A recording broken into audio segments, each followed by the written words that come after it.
Hello guys, welcome to my channel. Myself Jilik Dash and today I am here to discuss about a chapter Strong Roots,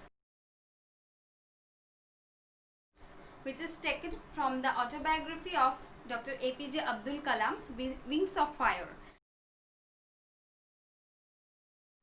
And Wings of Fire was published in the year 1999, and our text Strong Roots is taken from the first chapter of Wings of Fire. So, these Wings of Fire is the autobiography of APJ Abdul Kalam. First of all, I want to tell you that all of you have heard the name of Dr. APJ Abdul Kalam. Who was he? Dr. APJ Abdul Kalam was the 11th President of India. And the full name of APJ Abdul Kalam was Abul Pakir Jainul Abidin Abdul Kalam, and he was born in 1931 and he died in the year 2015. Popularly known as Dr. APJ Abdul Kalam. He is an Indian scientist also. Born and raised in Rameshwaram, Tamil Nadu, Kalam went on to study physics at Joseph's College, Tiruchirappalli, and aerospace engineering at the Madras Institute of Technology. Kalam began his career at Hindustan Aeronautics Limited, where he was assigned to build a hovercraft prototype and later moved to ISRO, where he helped establish the Vikram Sarabhai Space Center and pioneered India's first space launch vehicle program. Strong Roots is the first chapter of Kalam's best-selling autobiography, Wings of Fire, where he examines his early life, hardship, fortitude, luck and chance that eventually led him to lead Indian space research.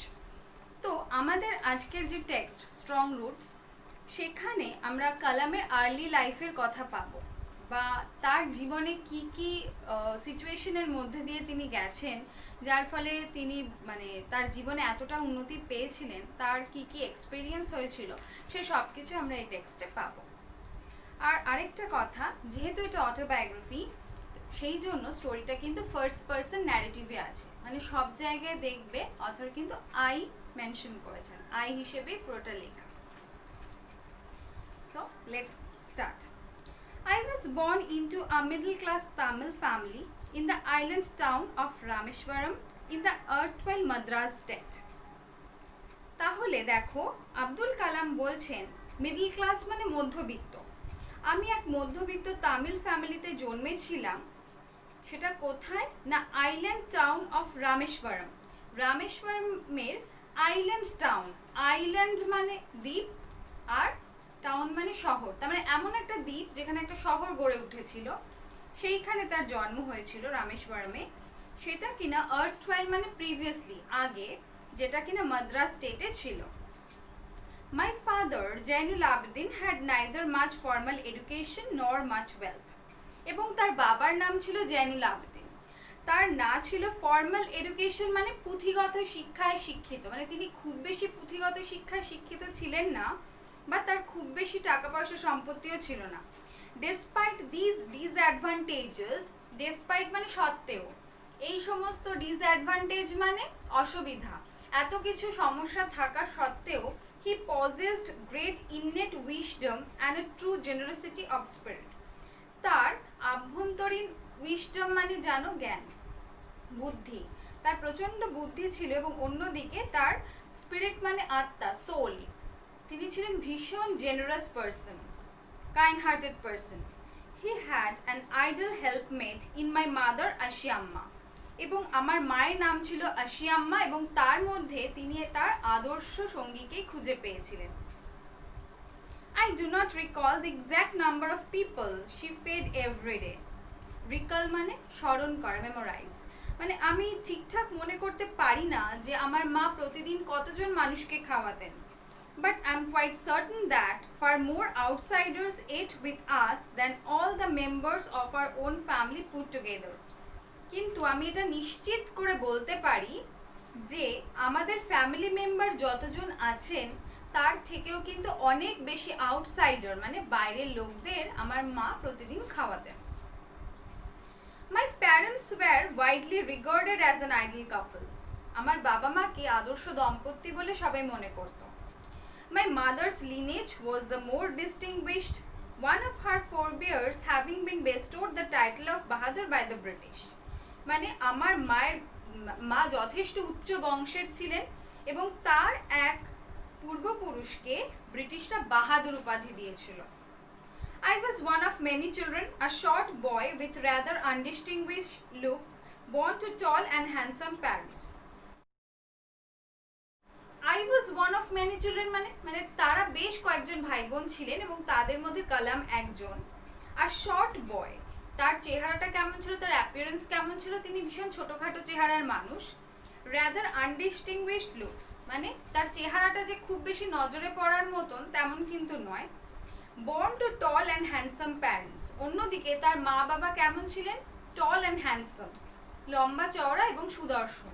তাহলে মা বাবার সাপেক্ষে তার অ্যাপিয়ারেন্সটা কিন্তু একেবারেই অন্যরকম ছিল। We lived in our ancestral house which was built in the middle of the 19th century. আমরা আমাদের পৈতৃক বাড়িতেই থাকতাম, যেটা কিনা ঊনবিংশ শতকের মধ্যবর্তী সময় তৈরি হয়েছিল। ঊনবিংশ শতকের মধ্যবর্তী মানে ওই 1850-60 এরকম সময় নাগাদ। It was a fairly large পাক্কা house made of limestone and brick. Limestone হচ্ছে a kind of stone, তো সেটা একটা বিরাট বড় পাকা বাড়ি এবং লাইমস্টোন আর ব্রিক দিয়ে তৈরি হয়েছিল on the mosque street in Rameswaram, এবং সেই বাড়িটা কোথায়, রামেশ্বরমের মস্ক স্ট্রিটে। My austere father use to avoid all inessential comforts and luxuries. Austere means simple, আমার এই খুব সাদাসিধে সরল বাবা, সে কিনা সমস্ত রকমের ইনএসেনশিয়াল মানে অপ্রয়োজনীয়, কমফর্টস অ্যান্ড লাক্সারিজ মানে জীবনে যা কিছু অপ্রয়োজনীয়, ঠিক আছে, সেই সমস্ত কিছুকে আমার এই সহজ সাদাসিধে বাবা অ্যাভয়েড করে চলতেন। কোনো কিছু লাক্সারি তিনি পছন্দ করতেন না। However, all necessities were provided for in terms of food, medicines or clothing. কিন্তু তার মানে এই নয় যে তার বাবা তাদেরকে কোনো জিনিস দিতেন না বা যার জন্য তারা অখুশি থাকতেন, তেমনটা কিন্তু মোটেই নয়। তিনি বলছেন যে যাই হোক প্রয়োজন, নেসেসিটিস মানে প্রয়োজনীয় যা জিনিসপত্র, যা প্রয়োজনীয় জিনিস, সেটা খাবার হোক বা ওষুধপত্র হোক কি জামা কাপড় হোক, সব কিছুই কিন্তু তার বাবা তাদেরকে প্রোভাইড করতেন। In fact I would say mine was a very secure childhood materially and emotionally. যাই হোক আমি বলতেই পারি আমার শৈশব ছিল ভীষণ সিকিওর, নিরাপদ, সেটা বস্তুগত দিক থেকে হোক বা ইমোশনালি মানে প্রাক্ষবিক দিক থেকে হোক। বস্তুগত দিক থেকে কেন বলছেন, তার কারণ প্রয়োজনে ওষুধপত্র, জামা কাপড়, খাদ্য সবকিছুই পেতেন তারা, এবং ইমোশনালি মানে তাদের নিজেদের মধ্যে রিলেশনটা খুব ভালো ছিল, নিজেদের ভাই বোনদের মধ্যে হোক, মা বাবার সঙ্গে হোক বা রিলেটিভদের সঙ্গে যে ভীষণ ইমোশনাল অ্যাটাচমেন্ট, সেটা কিন্তু খুবই ভালো ছিল। I normally ate with my mother sitting on the floor of the kitchen.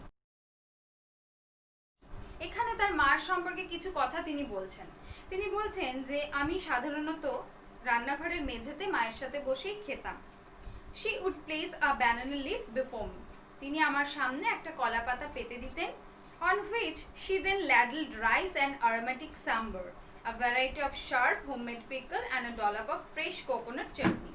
এবং তারপরে তার মা তাকে কি খেতে দিতেন, কলা পাতার উপরে তিনি দিতেন ল্যাডলড রাইস, ল্যাডল মানে হাতা করে ভাত দিতেন, অ্যান্ড অ্যারোমেটিক সাম্বার, অ্যারোমেটিক মানে সুগন্ধযুক্ত, সাম্বার মানে একটা south Indian food, a variety of sharp homemade pickle, বিভিন্ন রকমের শার্প মানে বেশ স্পাইসি, বাড়িতে বানানো আচার, এবং তার সঙ্গে থাকতো আর ডলপ অফ ফ্রেশ কোকোনাট চাটনি। ডলপ মানে নরম কাদা কাদা কোনো খাবার যদি দেওয়া হয়, মন্ড পাকিয়ে, দলা পাকিয়ে, সেটাকে বলে ডলপ, এবং তার সঙ্গে থাকতো একদলা নারকেলের চাটনি। The Shiva temple, which made Rameshwaram so famous to pilgrims, was about a 10-minute walk from our house. তো এরপরে কালাম তার আশেপাশের পরিবেশটা কেমন ছিল সেই দিকে তিনি আমাদের দেখতে বলছেন। তিনি বলছেন যে রামেশ্বরমের একটা বিখ্যাত ধর্মীয় স্থান হচ্ছে শিবা টেম্পল, যেটা কিনা আমাদের বাড়ি থেকে 10 মিনিটের পায়ে হাঁটা পথ। Our locality was predominantly Muslim, but there were quite a lot of Hindu families too, living amicably with their Muslim neighbors. তিনি বলছেন যে আমাদের এলাকাটা ছিল বেশিরভাগই মুসলিম, কিন্তু তার পাশাপাশি বেশ কিছু হিন্দু পরিবারও ছিল, এবং এই হিন্দু এবং মুসলিম উভয় সম্প্রদায়, উভয় পরিবারগুলো একে অপরের সঙ্গে মিলেমিশে ঐক্যবদ্ধভাবেই কিন্তু থাকতো। There was a very old mosque in our locality where my father would take me for evening prayers. এবং আমাদের এলাকায় একটা অতি পুরনো মসজিদ ছিল, এবং যেখানে আমার বাবা সন্ধেবেলা আমাকে প্রার্থনার জন্য নিয়ে যেতেন। I had not the faintest idea of the meaning of the Arabic prayers chanted. মানে তারা যে নামাজ পড়েন আরবিক ভাষায়, যেটা আর কি উচ্চারণ করেন, সেইগুলো সম্পর্কে কোনো ক্ষীণতম আইডিয়াও তার ছিল না। মানে সেই কথাগুলোর যে অর্থ কি সেই ব্যাপারে তার কোনো ধারণাই ছিল না। But I was totally convinced that they reached God. কিন্তু আমি এটা যেন ফিল করেছিলাম, এটা বুঝতে পেরেছিলাম যে এই মন্ত্রগুলো উচ্চারণ করা হয় এবং সেগুলো সত্যিই বোধহয় ঈশ্বরের কাছে গিয়ে পৌঁছয়। When my father came out of the mosque after prayers, আমার বাবা প্রার্থনা শেষে যখন বেরিয়ে আসতেন মসজিদ থেকে, people of different religions would be sitting outside waiting for me. এবং তখন মসজিদের বাইরে বিভিন্ন ধর্মের মানুষজন তার জন্য অপেক্ষা করে থাকত। Many of them offered bowls of water to my father. অনেকে বাটিতে করে জল অফার করতেন আমার বাবাকে, who would dip his fingertips in them and say a prayer. এবং বাবা কি করতেন, তার আঙুলটা সেই জলে স্পর্শ করাতেন এবং মন্ত্র উচ্চারণ করতেন। This water was then carried home for invalids. Invalids মানে অসুস্থ ব্যক্তি। তো তারপরে সেই সমস্ত মানুষরা এই জলটা বাড়িতে যে অসুস্থ ব্যক্তিরা আছে তাদের জন্য নিয়ে যেতেন। I also remember people visiting our home to offer thanks after being cured. এবং আমার এটাও মনে পড়ে এই সমস্ত অসুস্থ মানুষেরা সুস্থ হওয়ার পরে কিন্তু আমাদের বাড়িতে আসতেন আমার বাবাকে ধন্যবাদ জানানোর জন্য। Father always smiled and asked them to thank Allah the Merciful. কিন্তু বাবা সবসময় বলতেন ক্ষমাশীল, ঈশ্বর ক্ষমাশীল, এবং সেই ঈশ্বরকেই ধন্যবাদ জানাতেন। তার মানে তার বাবা কতটা বিনম্র ছিলেন, ঠিক আছে, কোনো রকম অ্যারোগেন্স তার মধ্যে ছিল না। The high priest of Rameshwaram temple, Pakshi Lakshmana Shastri, was a very close friend of my father's. আচ্ছা, রামেশ্বরম টেম্পলের সব থেকে প্রধান পুরোহিত যে, তার নাম হচ্ছে পক্ষী লক্ষ্মণ শাস্ত্রী, এবং তিনি ছিলেন আমার বাবার খুব নিকট বন্ধু। One of the most vivid memories of my early childhood is of the two men, each in traditional attire, discussing spiritual matters. এবং আমার মানে শৈশবের বেশ কিছু মেমোরির মধ্যে বেশ ভালো একটা ঘটনা আমার মনে পড়ে, যে সেটা হচ্ছে এই দুজন মানুষ কারা, এক হচ্ছে পক্ষী লক্ষ্মণ শাস্ত্রী আর অন্যজন হচ্ছেন কালামের বাবা। এনারা দুজন নিজেদের ট্র্যাডিশনাল অ্যাটায়ার, নিজেদের সাংস্কৃতিক ঐতিহ্যবাহী যে পোশাক, কি পোশাক, হিন্দুদের যা পোশাক সেটা পরে আছেন পক্ষী লক্ষ্মণ শাস্ত্রী, অন্যদিকে তার বাবা মুসলিমদের যে অ্যাটায়ার সেরকম পোশাকই পরে আছেন। তো তারা দুজনে সেইভাবে কিন্তু ধর্মীয় বিষয় আলোচনা করতেন। When I was old enough to ask questions, I asked my father about the relevance of prayer. যখন প্রশ্ন করার মতন বয়স হয়েছে আমার, মানে আমি একটু বুঝতে শিখেছি, একটু বড় হয়েছি, তখন এই প্রার্থনার প্রাসঙ্গিকতা সম্পর্কে আমি আমার বাবার কাছে জানতে চাইতাম।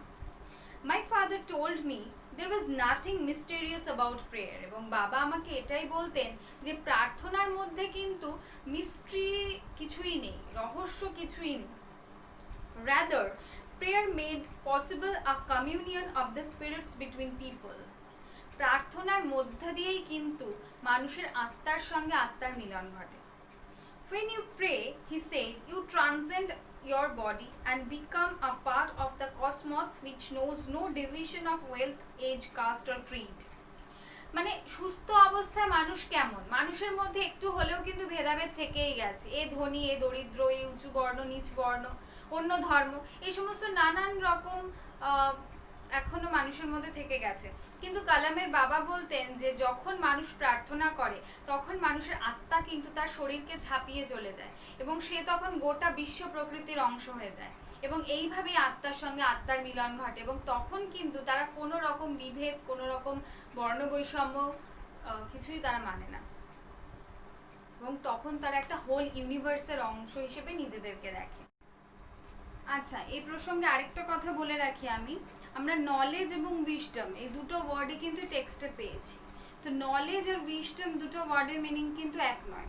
নলেজ মানে জ্ঞান, ঠিক আছে, আর উইজডম মানে হচ্ছে মানুষের বুদ্ধি। এবার আসল কথা হচ্ছে যে কালাম বলছেন যে his father had great innate wisdom. তো একটা মানুষ মনে করো ভীষণ এডুকেটেড, তাহলে তার কি থাকবে? অনেক বেশি নলেজ থাকবে, তার জ্ঞান থাকবে। আর উইজডম কার থাকবে? মনে করো অনেক এজেড একজন পার্সন, হয়তো অতটা ফর্মাল এডুকেশন তার নেই, কিন্তু তার অনেক বেশি উইজডম আছে। কেন? তার সারাটা জীবন ধরে সে অনেক কিছু এক্সপিরিয়েন্স করেছে। তাহলে এটাই হলো নলেজ আর উইজডমের কিন্তু ডিফারেন্স। চলো পরে কি আছে দেখা যাক। My father could convey complex spiritual concepts in very simple down to earth Tamil. আমার বাবা খুব সহজ সরল তামিল ভাষায় ধর্মীয় বিষয়গুলি বুঝিয়ে দিতেন। He once told me in his own time, in his own place, in what he really is, and in the stage he has reached, good or bad.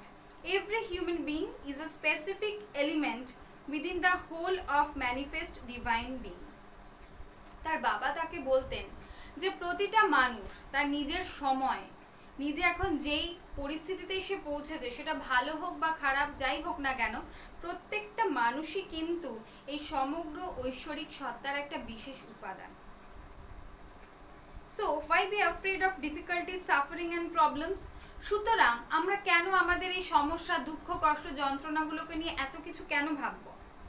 When troubles come, try to understand the relevance of your suffering. Relevance মানে হচ্ছে প্রাসঙ্গিকতা।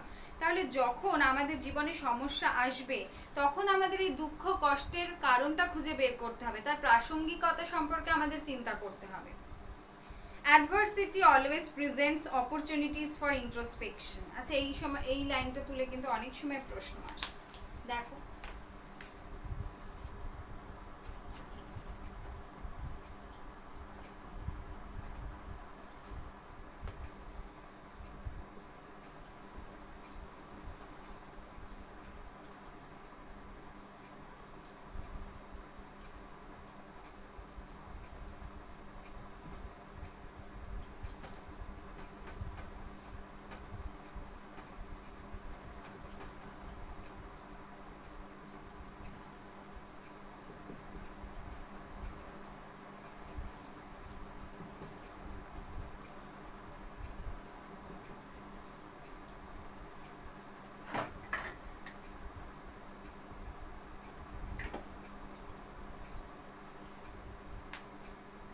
আচ্ছা, adversity মানে হচ্ছে hardship, প্রতিকূল অবস্থা। Always presents the opportunities for introspection. Opportunity মানে কি? সুযোগ সুবিধা। আর ইন্ট্রোস্পেকশন মানে দেখো সেলফ স্ক্রুটিনি, অন্তর্দর্শন। মানে যখনই আমাদের জীবনে কোনো প্রতিকূল অবস্থা আসবে, তখনই কিন্তু আমরা অন্তর্দর্শনের সুযোগ পাই। Why don't you say this to the people who come to you for help and advice? তো কালাম তার বাবাকে বলতেন, তাহলে এই কথাগুলো যারা তোমার কাছে সাহায্য চাইতে আসছে, তুমি তাদের কেন বলো না? I asked my father. He put his hands on my shoulders and looked straight into my eyes. তিনি আমার কাঁধে তার হাতগুলো রেখে আমার চোখের দিকে তাকিয়ে থাকতেন। For quite some time he said nothing. হয়তো অনেকক্ষণ তিনি কিছু বলতেন না। As if he was judging my capacity to comprehend his words. দেখো comprehend মানে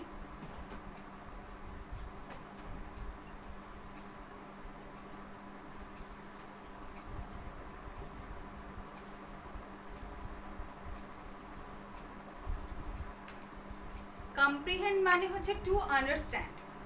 তাহলে হতে পারে তিনি কালামের দিকে তাকিয়ে এটাই খেয়াল করতেন যে এই সমস্ত কিছু বোঝার ক্ষমতা তার মধ্যে তৈরি হয়েছে কিনা।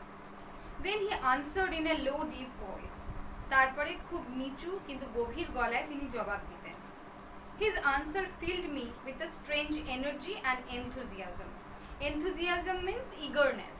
এবং তার উত্তর আমার মধ্যে যেন অদ্ভুত এক রকমের শক্তির সঞ্চার করত।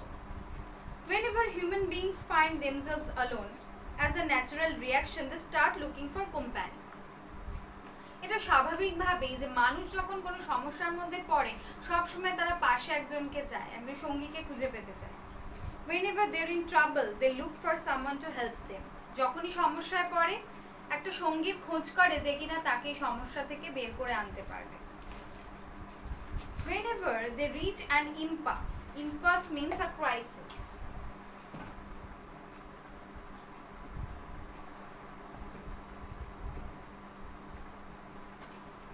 যখনই তারা কোনো ক্রাইসিসের মধ্যে পড়ে, they look to someone to show them the way out. তখনই কারোর খোঁজ করে যারা কিনা তাকে এখান থেকে মুক্তির পথ বলে দেবে। Every recurrent anguish, recurrent মানে যে ঘটনাটা বারবার ঘটে, occurring repeatedly. Longing and desire for its own special helper. Longing মানে ইচ্ছা, longing মানেও কিন্তু desire. তো প্রত্যেকটা ঘটনা সেটা কোনো চাওয়া পাওয়া যাই হোক না কেন, সেই সব কিছু পূরণ করার জন্যই মানুষ যেন সবসময় পাশে একজনকে পেতে চায়। For the people who come to me in distress, I am but a go-between in their effort to propitiate demonic forces with prayers and offerings.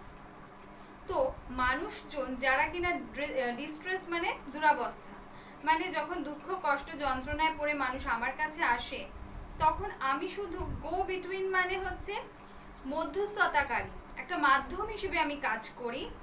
In their effort to propitiate demonic forces with prayers and offerings, এবং তার মধ্যেকার যে negative এনার্জিটা সেটাকে দূর করানোর জন্য বিভিন্ন প্রার্থনার মধ্য দিয়ে আমি তাদেরকে সাহায্য করি।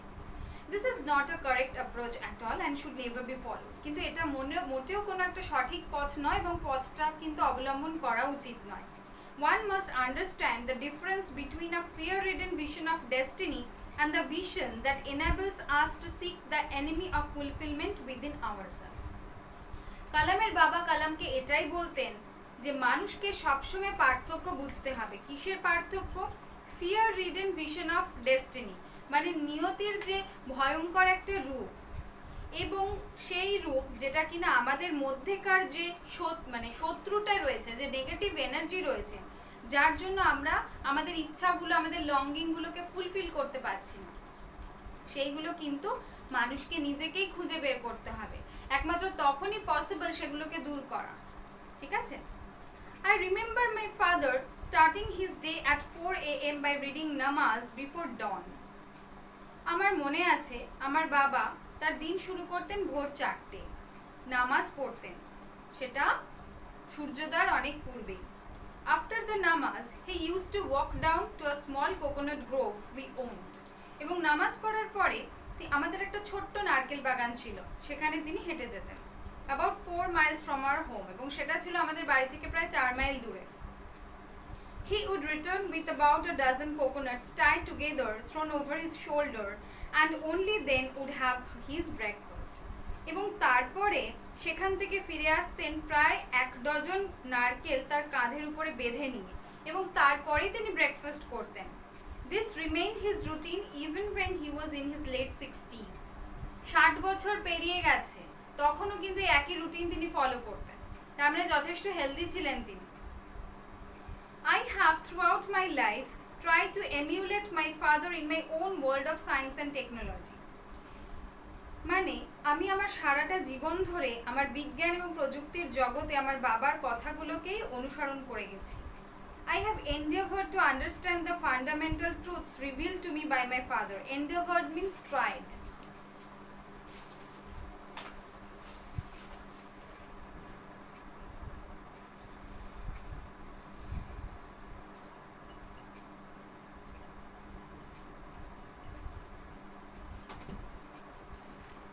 এন্ডিয়াভার্ড মানে হচ্ছে ট্রাইড। তো আমার বাবা আমাকে যে সমস্ত সত্যি কথাগুলো বুঝিয়েছিলেন সেগুলো আমি সারাটা জীবন ধরে চেষ্টা করে গেছি বোঝার, and feel convinced that there exists a divine power that can lift one up from confusion, misery, melancholy and failure and guide one to one's true place. এবং এটাই রিয়েলাইজ করেছি যে একটা সত্যিকারের পাওয়ার আছে, ডিভাইন পাওয়ার, যেটা কিনা মানুষকে তার সমস্ত রকমের কনফিউশন বলো, তার দুঃখ কষ্ট যন্ত্রণা একাকিত্ব ব্যর্থতা সমস্ত কিছু থেকে মানুষকে যেন অনেক ঊর্ধ্বে তুলে দিতে পারে, এই সমস্ত কিছু মানুষের জীবন থেকে দূর করে দিতে পারে। And once an individual serves his emotional and physical bond, he is on the road two freedom, happiness and piece of mind. এবং এটাই হচ্ছে জীবনের মূল মন্ত্র, কি না একজন মানুষ যদি তার সমস্ত প্রাক্ষবিক এবং শারীরিক গণ্ডি পেরিয়ে যেতে পারে, কোনো রকম বাধার মধ্যে নিজেকে যদি আটকে না রাখে, তাহলে কিন্তু একমাত্র সে সুখ, স্বাধীনতা এবং মানসিক শান্তির পথে যেতে পারে। এইভাবেই কিন্তু একজন মানুষ জীবনে মানে সাফল্য লাভ করতে পারে। এবং তার বাবার এই কথাগুলো তিনি সারাটা জীবন ধরে মেনেছিলেন এবং তার ফলেই তার জীবনে এতটা সাফল্য এসেছে। এনিওয়েজ, দেখো টেক্সটটা পড়লাম, সবাই একটু বইটা কাছে রাখবে যখন ভিডিওটা দেখবে। আর যদি মনে হয় কিছু কনফিউশন আছে অবশ্যই আমাকে জানাবে, আমি বলে দেবো। ওকে।